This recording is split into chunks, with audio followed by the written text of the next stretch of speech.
This is Ricky Balshaw, Paralympian from Beijing.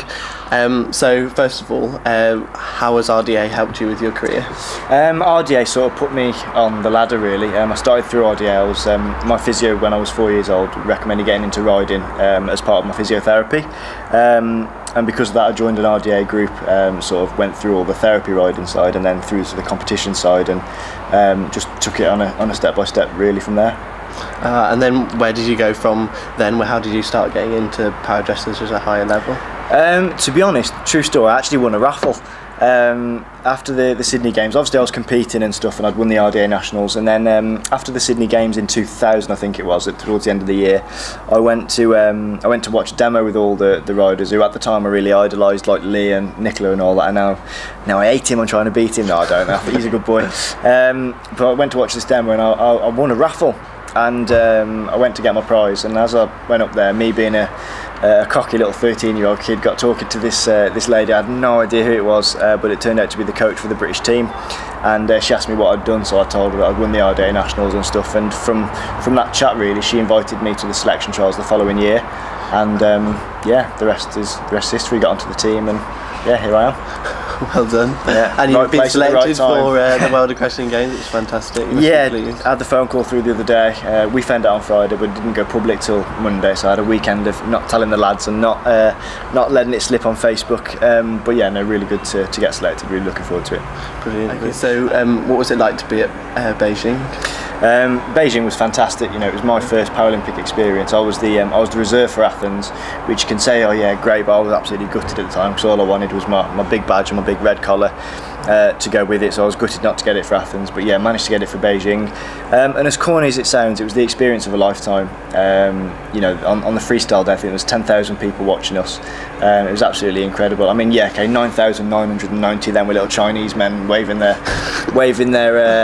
flags and things, but still to ride in front of that number of people was absolutely incredible. And there's a big British contingent there, and it was fantastic. And you know, selection was hard. You know, each year we have a major championship, whether it be a European Championship, a World Equestrian Games, or a Paralympic Games. So the selection itself is very similar each year. You know, sort of live in 4-year cycles, if you get me, and each one has 2 Europeans, a Worlds, and a Paralympic Games. And there's just something about a Paralympic year that little bit more stressful, that little bit more uptight, but then at the same time that little bit more rewarding, because every athlete with an Olympic or Paralympic sport dreams of being on the podium at Paralympic Games, and I think there is just something a little bit magical about the Paralympics, and I certainly felt that when I was there. Brilliant. So now you're at the level you are, do you feel it's important to give back and start inspiring new para dressage riders? Yeah, absolutely. I think it's really important as an athlete on the team that we sort of don't forget our roots. I mean, not everyone came through the RDA in fairness, but a lot of us did. And me personally, I think the RDA is our sort of grassroots, and yeah, okay, there is the therapy side of things and all that, but actually it's our grassroots, and that's where we're going to get our future riders. And although I don't want some little shit coming and taking me out my place, at the end of the day there is going to come a time where I'm too old or I get injured or something like that, and we've got to have these young kids coming through having that hunger, and that's why, you know, I like to do stuff for the RDA, because it is not only do they do a good job with the therapy riding and things like that for both mental and physically disabled.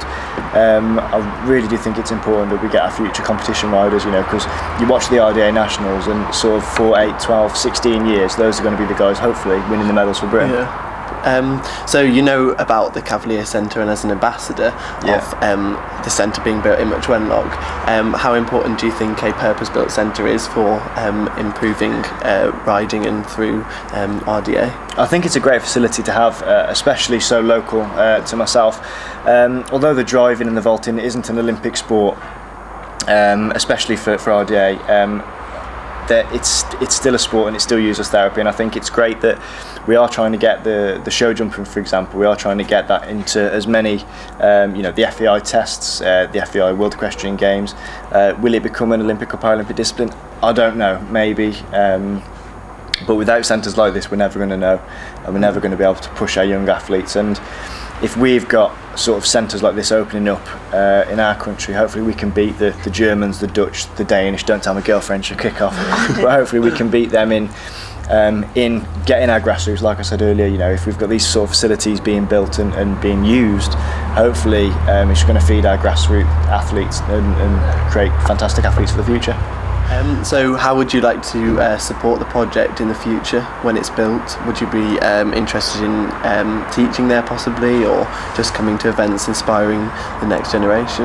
Yeah, I mean, with a facility like that, it'd be great for me to take my horse there and ride sort of in that atmosphere. And you know, if we do sort of demonstrations and stuff, you know, I can use that as a tool for training my horses. But also, you know, if there are some kids there, you know, if I can just take my horse there and inspire one kid to carry on and do something great, like Lee, back in the day, Lee Pearson, he was a big inspiration of mine. Don't show him this because he'll go straight to his head. But now he's a really good mate of mine. See, you know, if I can have that impact on a young kid or adult, then fantastic. So yeah, you know, if I can get my horse there and get him out and about, it'll obviously help me, but also inspire a generation.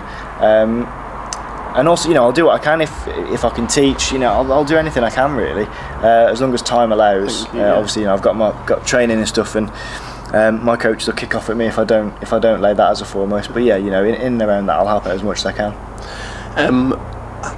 What would you say to somebody wanting to start off in para dressage? What would you say to inspire Don't them? do it. No, I'm joking.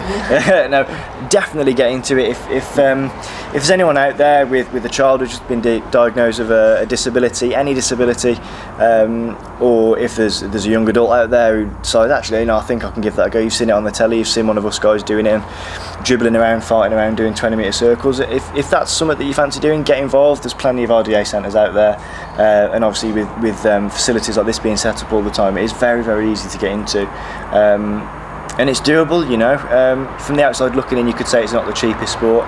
Yeah, okay, you know, it's a bit more expensive than tennis, where you just need a pair of shorts and a racket maybe. But you know, if you get good, there's charities out there, there's sponsors out there. You know, don't let anything stop you. I think that'd be my little bit of advice: is don't let any little niggles stop you from doing something you want to do. You know, money will have a way of sorting itself out, and so will things. You know, things always work out. Yeah. So, how has riding, you know, changed your life, or how do you feel it's impacted the where you've come really?